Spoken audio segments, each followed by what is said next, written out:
The stars had always been quiet. For 300 years, humanity had looked up at the night sky and wondered if they were alone. On the morning of March 15th, 2347, they received their answer. Captain Una Park stood on the bridge of the Earth vessel Times Defiant Asterisk. Her hands clasped behind her back as she stared at the viewing screen. Coffee had gone cold in her cup hours ago. Sleep was a distant memory. None of that mattered now. 3,000 alien warships hung in the darkness near Jupiter. Each one was larger than anything humanity had ever built. Their hulls gleamed with metals that Earth scientists could not name. Their weapons hummed with energy that sensors could barely measure. "Captain," Lieutenant Minho Baek said from his station, his voice steady despite the fear in his eyes. "The alien fleet has stopped advancing. They are holding position." Una nodded slowly. "They want us to see them first. They want us to understand how small we are." Dr. Hana Cho, the ship's science officer, looked up from her console. "I am receiving a transmission, Captain. It is being broadcast to every device on Earth. Every screen, every speaker. They want everyone to hear this. Put it through." Una said. The screen flickered. A face appeared, if it could be called a face.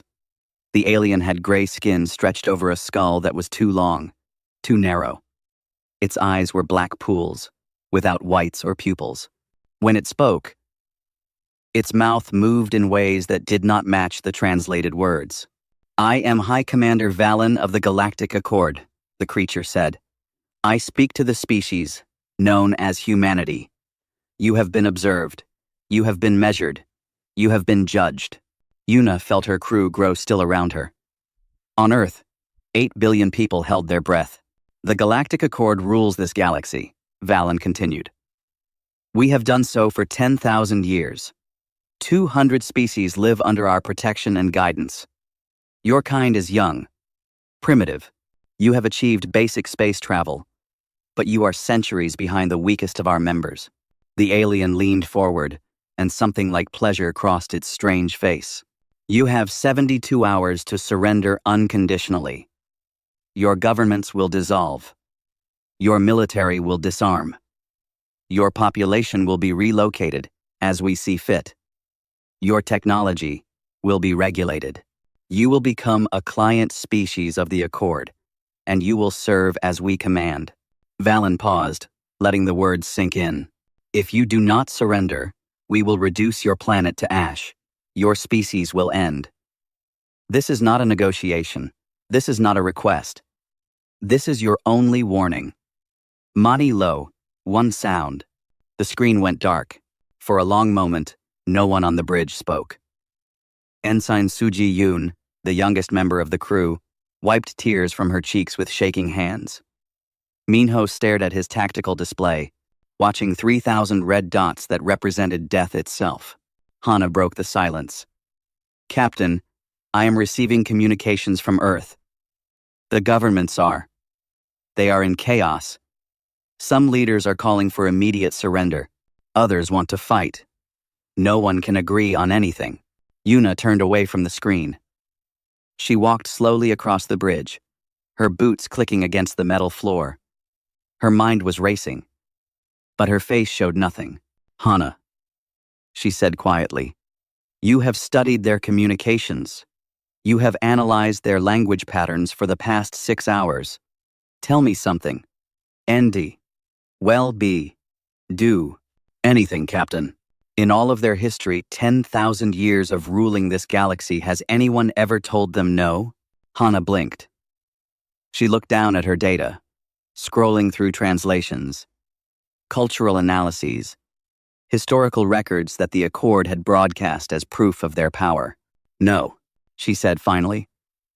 "Never. Every species they have encountered has surrendered. Some fought briefly, but all of them gave up in the end. The Accord has never faced true resistance." Una smiled. It was a small smile, tired and sad, but real. "They do not know what we are," she said softly. "They see our small ships and our primitive weapons. They see a young species that has barely left its home planet. But they do not see what makes us human. Minho stood up from his station. Captain, what are you thinking? Before Yuna could answer, the communication console lit up. Admiral Taewoo Kang's weathered face appeared on a smaller screen. He was the commander of Earth's entire defense fleet, 40 ships against 3,000. His eyes were heavy with exhaustion and grief. Captain Park, he said, I assume you saw the transmission. Yes, Admiral. The governments are deadlocked. Half want to surrender, half want to fight and die with honor. No one has authorized any response to the aliens. He paused, his jaw tightening. But someone needs to say something. Someone needs to speak for humanity. Yuna understood what he was not saying. He was giving her permission, or perhaps asking her to do something that no one else had the courage to do. Admiral, she said, if I speak only for myself. I cannot represent Earth. Kang's old eyes met hers through the screen. Yuna, right now, you are the only ship between Earth and that fleet. You are the only human those aliens can see. Like it or not, you represent all of us. The transmission ended. Yuna stood alone in the center of her bridge. Her crew watched her, waiting. On Earth, leaders argued, and populations panicked, and children cried in their mother's arms. She thought about her life. She had grown up poor on a mining station in the asteroid belt. She had worked 16-hour shifts, breaking rocks in the cold darkness of space. She had clawed her way into the military through sheer stubbornness. She had never been given anything. She had earned everything, and now the galaxy wanted her to kneel. Hana, she said, her voice calm and clear. Open a channel to the alien flagship. Broadcast it everywhere to the fleet. To Earth. To every corner of this system. Hana hesitated. Captain, the governments have not authorized. I know. Yuna turned to face the screen. Do it anyway. The channel opened. A small red light indicated that she was live. Billions of humans and thousands of aliens were watching. Captain Yuna Park took a deep breath and began to speak. Every screen in the solar system displayed the same image. A woman with black hair pulled back in a tight bun. A face that showed no fear. Dark eyes that burned with quiet fire. On the bridge of the Accord flagship, High Commander Valen watched with mild curiosity. He had seen countless species receive his ultimatum. He had watched them beg, weep, and surrender. This human would do the same. They always did. Captain Yuna Park began to speak. High Commander Valen, she said, her voice steady and calm. I am Captain Yuna Park of the Earth vessel Times Defiant Asterisk. I have received your ultimatum. I speak now not as a representative of any government.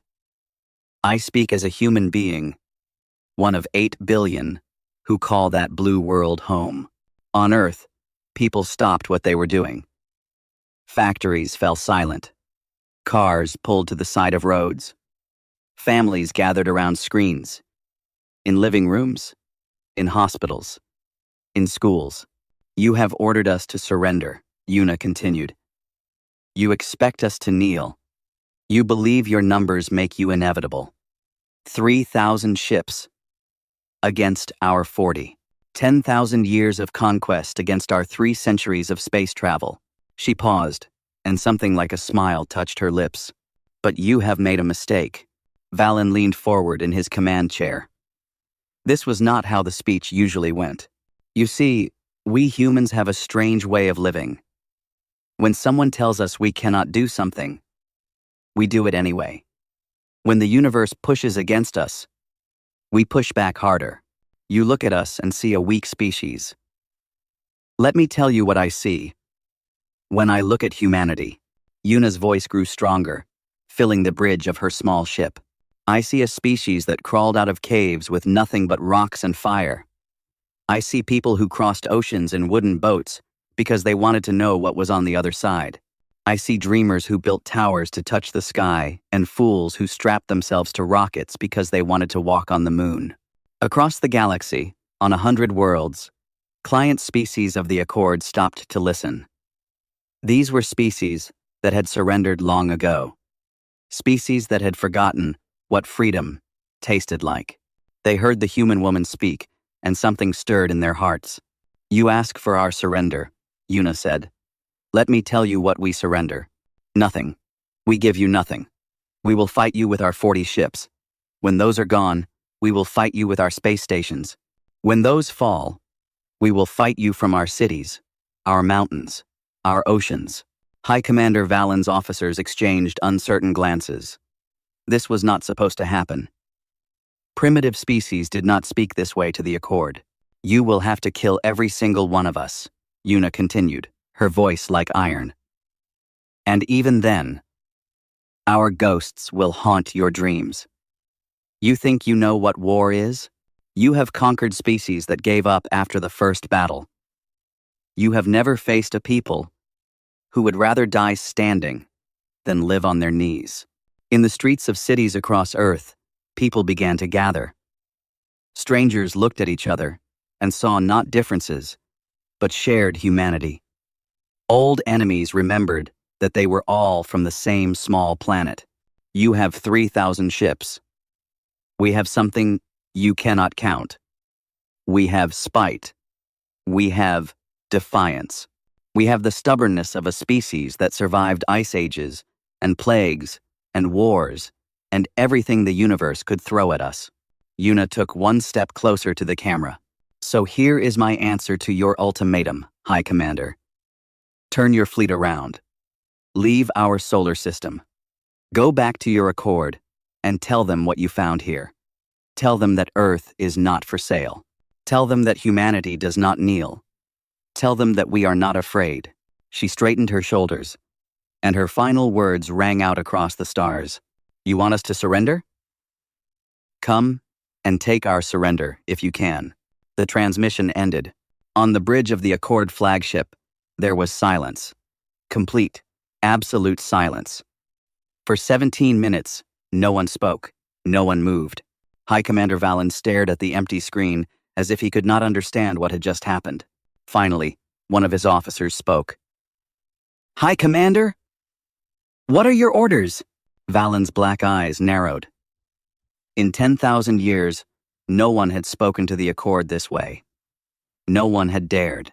This human woman, this captain of a tiny ship, had just insulted him in front of the entire galaxy. "Destroy them," he said, his voice cold with fury. "Start with her ship," but across the galaxy, the damage was already done. On a dozen worlds, client species whispered to each other about the human woman who had said no.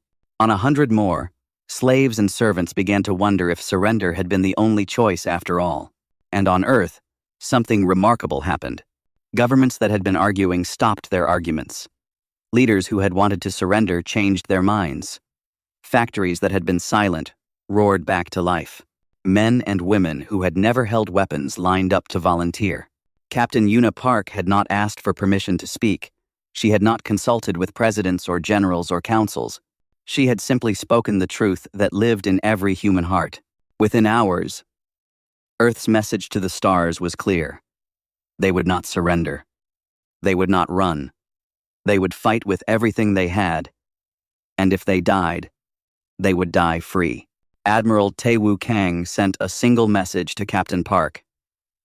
"Well done, Captain. Now comes the hard part."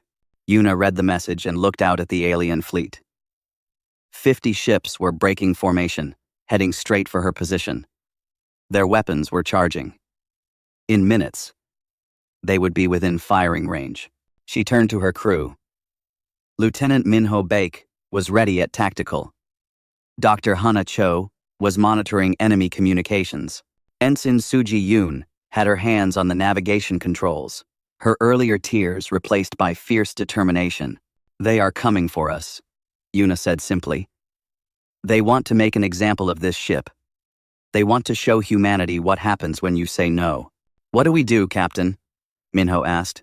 Yuna smiled a real smile this time, full of the wild courage that humans had carried with them since the first cave dweller looked at a mammoth and thought, "I can take that."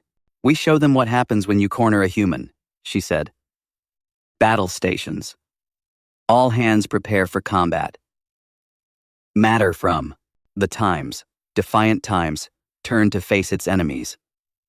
One ship against 50. Impossible odds. Certain death. But Captain Una Park had meant every word of her speech. She would not surrender. She would not kneel.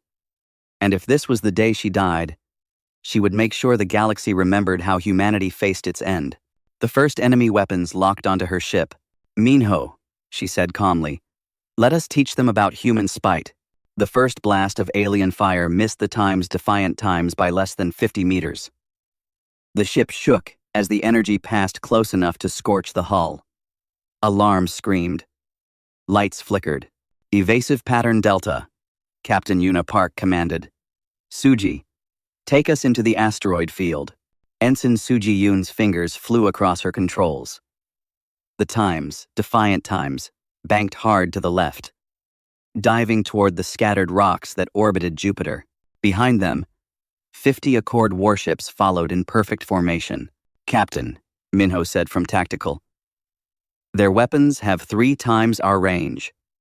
We cannot outrun them. I know. Una watched the asteroid field grow larger on the screen. We are not trying to outrun them. We are trying to outthink them. The Times Defiant Times plunged into the field. Rocks the size of buildings tumbled past the viewport. Smaller debris pinged against the shields. It was chaos. Beautiful, dangerous chaos. The Accord ships hesitated at the edge of the field. Their commanders spoke rapidly to each other across communication channels that Dr. Hana Cho was monitoring. They are confused, Hana reported. Their ships are too large for this kind of flying. They are arguing about how to proceed. Una smiled. Their ships are built for open space combat. Clean, elegant, safe. They have never had to fight dirty. And we have? Suji asked, narrowly avoiding a spinning chunk of iron. I spent 15 years as an asteroid miner before I joined the military, Una said. I know these rocks better than I know my own face. Minho, do we still have mining charges in the cargo bay? Quote, I have new. Quote, Minho blinked in surprise. Yes, Captain. Standard equipment for emergency excavation. But they are not weapons. Everything is a weapon if you are desperate enough. Una pointed at a cluster of large asteroids ahead. Take us there.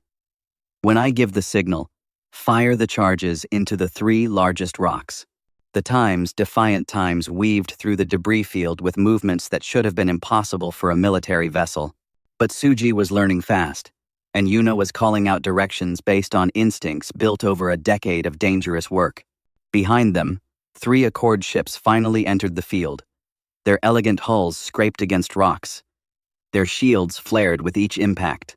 They were faster than the Times Defiant Asterisk, but they were also clumsy. They are gaining on us, Minho warned. Good.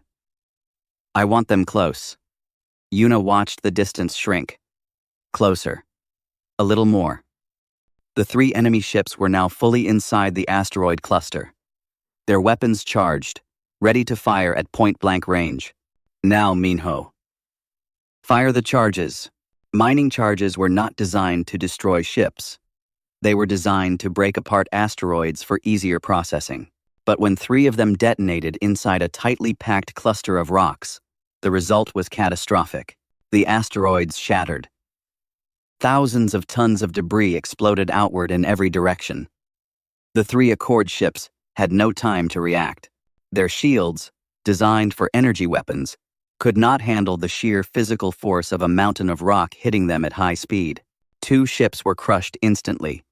The 3rd lost power and tumbled away into the darkness, dead and silent. On the bridge of the Times Defiant Asterisk, the crew stared in disbelief. They had just destroyed 3 enemy vessels without firing a single shot from their weapons. They did not expect that, Hana said quietly. In 10,000 years of warfare, no one has fought like this. Una opened a broadcast channel, the same one she had used before. She knew the Accord was listening. She knew the galaxy was watching. 3 down, she said calmly. 2,997 to go. Would you like to continue? The remaining 47 ships pulled back from the asteroid field. They regrouped, recalculated, reconsidered. High Commander Valen's voice crackled across the communication channels, ordering them to attack again. But for the first time, his officers hesitated. On the Accord flagship, Emissary Torak watched the battle with growing fascination.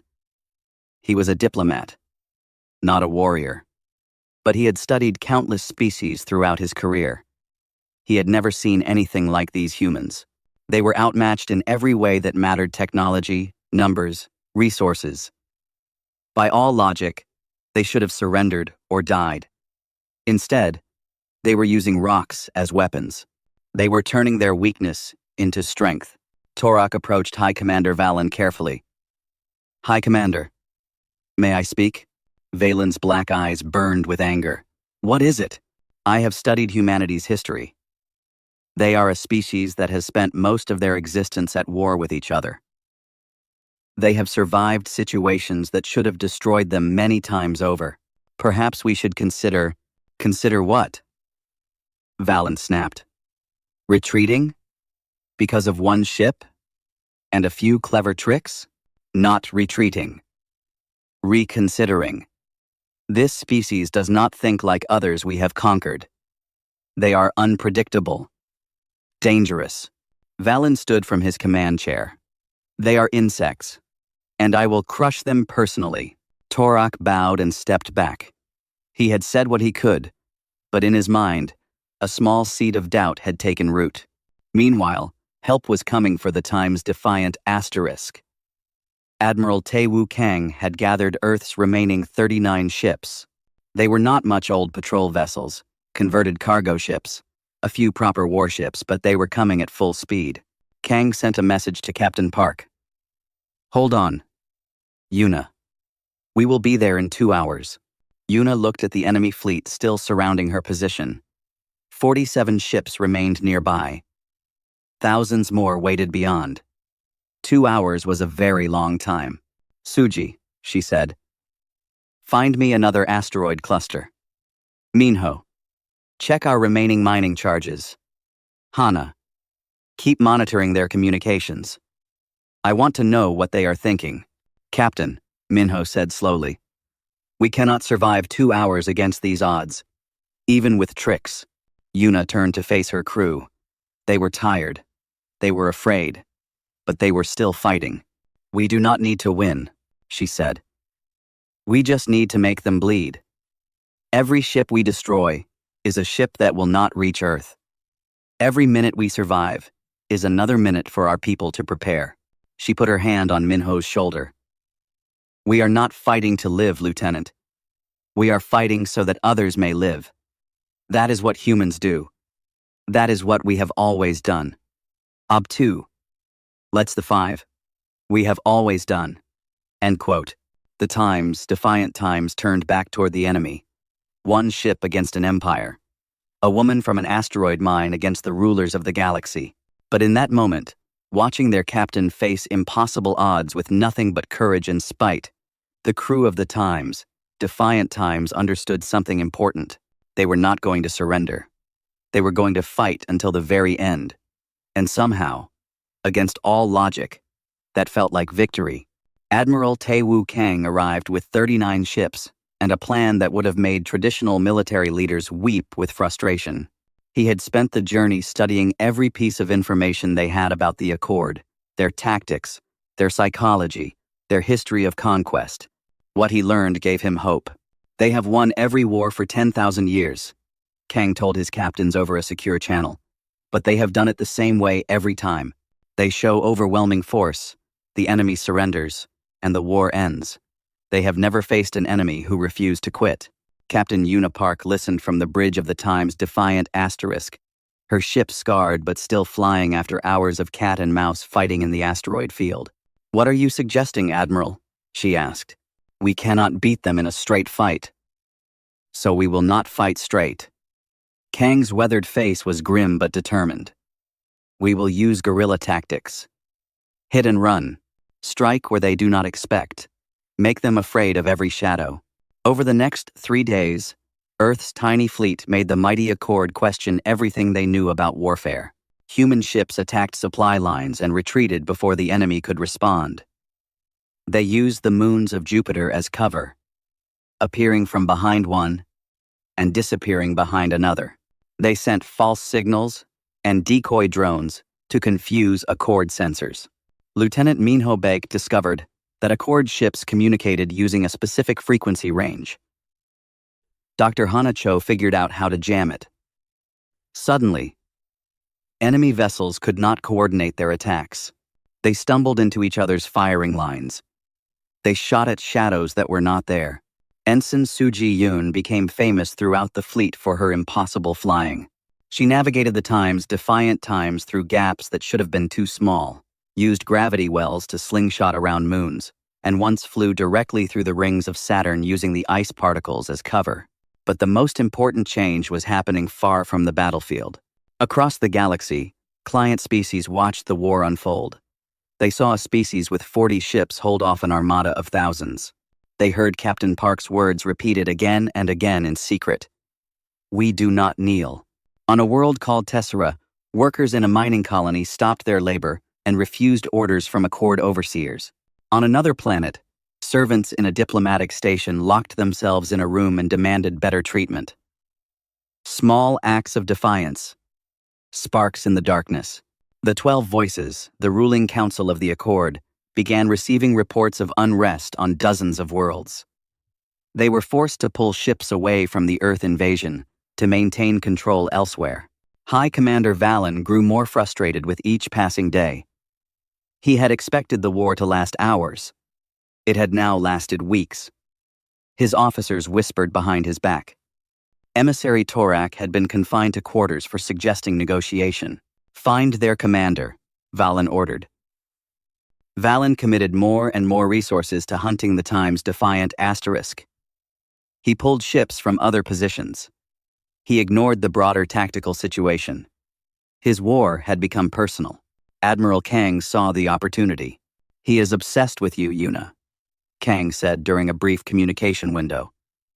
"He is making mistakes because of his anger. What do you want me to do? Keep him chasing you. Lead him away from the main fleet. I have a plan, but I need time to position our ships." Yuna understood what he was asking. She would be the bait, the target, the distraction. "How long do you need?" she asked. 12 hours. 12 hours of running. 12 hours of every enemy ship trying to kill her personally. 12 hours of being hunted by the most powerful fleet in the galaxy. "I can do that," Yuna said simply. The chase was brutal. The defiant times, flew through radiation storms that should have fried its systems. It skimmed the surface of moons so closely that its hull scraped against rock. Suji performed maneuvers that no training had ever taught her, learning in real time how to survive the impossible. Enemy ships fell behind one by one, unable to match the times. Defiance times, desperate speed, and reckless courage. But more always came. Valen had sent over 100 vessels just to catch one small ship. Finally, after 12 hours, Kang sent the signal. The human fleet had gathered near Saturn's rings, all 38 remaining ships in a tight formation. The Accord's main force, weakened by the ships Valen had sent chasing Yuna, moved to engage.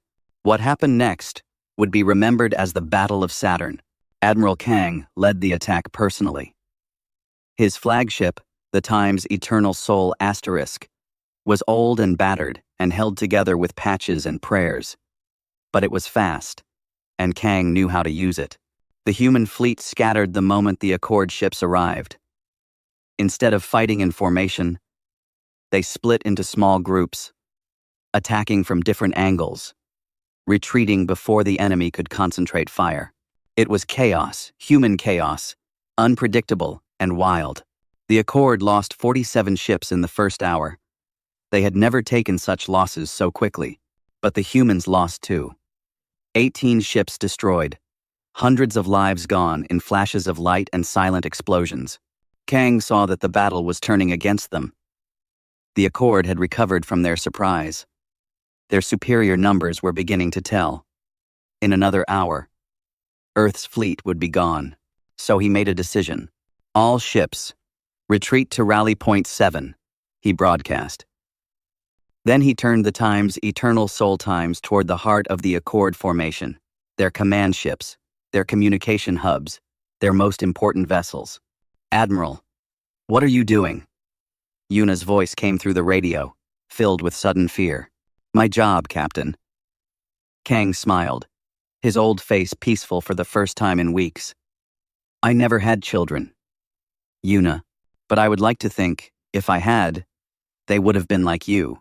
Tewu, please, win this war. For all of us. The Time's eternal soul times accelerated to maximum speed. Accord ships fired at it, scoring hit after hit. But Kang had overloaded his shields and engines. He was not trying to survive. He was trying to reach the center. His ship plunged into the middle of 15 Accord command vessels. Its reactor, pushed far beyond safe limits, detonated. The explosion was visible from Earth. When the light faded, 15 of the Accord's most important ships were gone. Their command structure was shattered. Their coordination collapsed. On the bridge of the Time's defiant asterisk, Yuna Park stood in silence. Tears rolled down her cheeks. But her voice was steady when she finally spoke. All ships, this is Captain Park. She had 22 ships left. The Accord had lost over 100. And their fleet was in chaos. For the first time since the war began, humanity was winning. But Yuna knew the war was not over. Thousands of enemy ships remained. Valen was still alive, still furious, still determined to destroy them. Then a message arrived on a secret frequency. A message from someone she never expected. Captain Park, the transmission said. My name is Emissary Torak. I believe I can help you end this war. Will you meet with me? Yuna looked at the stars, at the debris field where Admiral Kang had made his sacrifice, at the distant glow of Earth. Yes, she said. I will meet with you. The meeting took place in a small shuttle, floating in neutral space between the two fleets.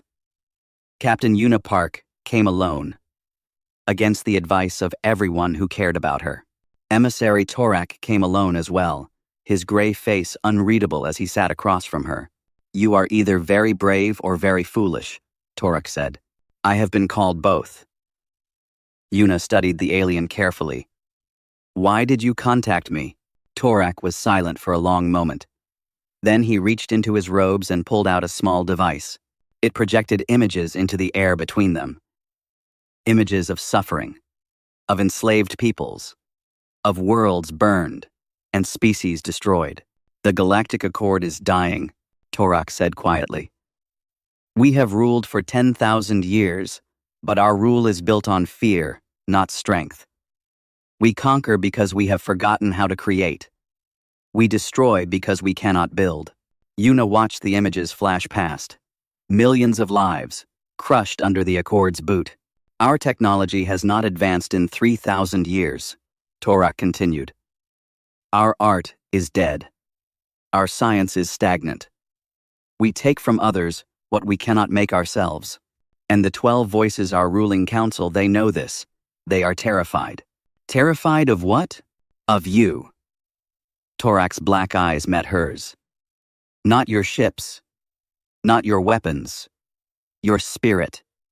The way you refused to surrender when logic demanded it. The way you turned rocks into weapons and chaos into strategy. You reminded the galaxy that the Accord can be challenged. Yuna leaned forward. What do you want from me, Emissary? I want to help you win, and I want you to promise me something in return. What? When humanity defeats the Accord, and I believe you will do not become what we became. Do not build an empire on the bones of others. Do not let power make you cruel. Yuna considered his words carefully. Then, she nodded. You have my word. No. Torak handed her the device. This contains everything you need. The location of our central command station. The frequencies to disable our shield network. Evidence of the 12 Voices' crimes against 100 species. Yuna took it, feeling the weight of history in her palm. One more thing, Torek said. High Commander Valen is broken. His obsession with you has made him abandon all strategy. He will come for you personally. When he does, you must be ready. Crom. Yuna returned to her fleet with a plan that was either brilliant or insane. Probably both. She gathered her remaining 22 ships. They were joined by something unexpected vessels from 3 former client species who had finally found the courage to rebel. The ships were old and poorly armed, but their crews burned with the same fire that Yuna had lit with her first speech. Together, they flew not toward Earth, but toward the heart of Accord space. The journey took 2 weeks. Along the way, they avoided major fleet formations and slipped through gaps in patrol routes. Dr. Hana Cho used Torak's information to keep them hidden from Accord sensors. When they finally reached their destination, they did not attack. Instead, they broadcast. Hana sent 2 transmissions simultaneously to every corner of the galaxy. The first was the evidence of Accord atrocities, recordings of massacres, documents proving deliberate starvation of entire populations, orders to destroy species that resisted too strongly. The second was Captain Park's original defiance speech, playing on loop. Her words echoed across 1,000 worlds. We do not kneel. The effect was immediate. On world after world, client species rose up against their Accord overseers. Communications networks carried messages of rebellion. Slaves refused to work. Soldiers refused to fire on civilians. The Accord's empire began to crack from within. High Commander Valen received the news on his flagship. His fleet, already weakened by weeks of fighting, was being recalled to dozens of different locations. The 12 voices were screaming at him through every channel. But Valen no longer cared about the voices. He no longer cared about the Empire. He cared about only one thing. Find the human woman, he snarled. I will kill her myself. The final battle happened near a dying star. The Times, Defiant Times, led Valen's personal squadron away from the main fleet, drawing them deeper and deeper into dangerous space. Valen's flagship was massive, 10 times the size of any human vessel. Its weapons could destroy moons. Its shields could withstand nuclear strikes. Against such a ship, the Times' Defiant Times should have been nothing more than a minor annoyance. But Ensign Suji Yoon had spent weeks learning how to do the impossible. She flew the Times' Defiant Times into an unstable wormhole, a tear in space that scientists said could not be navigated safely. The ship shook and screamed as reality twisted around it. Half the systems failed. 3 crew members were injured, but they emerged behind Valen's flagship. Fire everything, Yuna ordered. The Times' Defiance Times weapons struck the enemy ship's unshielded rear section. Explosions rippled across the massive hull. Power systems failed. The flagship began to drift, dead and silent. Yuna opened one final communication channel. High Commander Valen, she said. Your fleet is broken. Your empire is crumbling. You have lost. There was no response. The flagship floated in darkness, defeated not by superior technology or overwhelming numbers, but by human creativity, human determination, and human refusal to accept the impossible. 2 months later, Captain Yuna Park stood before the 12 voices on the Accord's capital world. She wore her uniform, still scarred from battle. Behind her stood representatives of humanity and the freed species who had joined their cause. The 12 voices looked smaller than she had expected, older. What do you want? One of them asked. Revenge? Power? Our empire? Yuna shook her head. We do not want your empire. We do not want revenge. We want you to understand something. She stepped forward, her voice carrying through the great hall. The galaxy is not yours to order. It belongs to everyone. Every species you conquered, every world you silenced, every voice you tried to erase. She looked at each of the 12 voices in turn. From this day forward, Earth stands not as your enemy, but as proof. Proof that the small can challenge the mighty. Proof that defiance is never futile. Proof that freedom is always possible. She turned to face the gathered crowds, thousands of beings from hundreds of species, watching the moment that would change history. You asked us to surrender, Yuna said, her words broadcasting across the galaxy. We gave you something better. We gave you a future worth living. 10 years later, Fleet Admiral Yuna Park stood on the observation deck of the first joint human galactic exploration vessel. The ship carried humans, former Accord citizens, and members of a dozen species who had once been enemies. Captain Minho Baek, promoted after the war, stood beside her, watching the stars. Do you ever regret it? He asked. That first transmission? The one that started everything? Yuna thought about Admiral Kang, who had died so that others could live. She thought about the crew members lost in battle, the sacrifices made, the price of freedom. The galaxy told us to kneel, she said softly. We chose to stand. That is not something you regret, Minho. That is something you live for. The ship's engines hummed to life. Ahead, unknown stars waited to be explored, not conquered, but discovered, not owned, but shared. Yuna smiled as the vessel jumped to hyperspace. Humanity's next chapter was just beginning.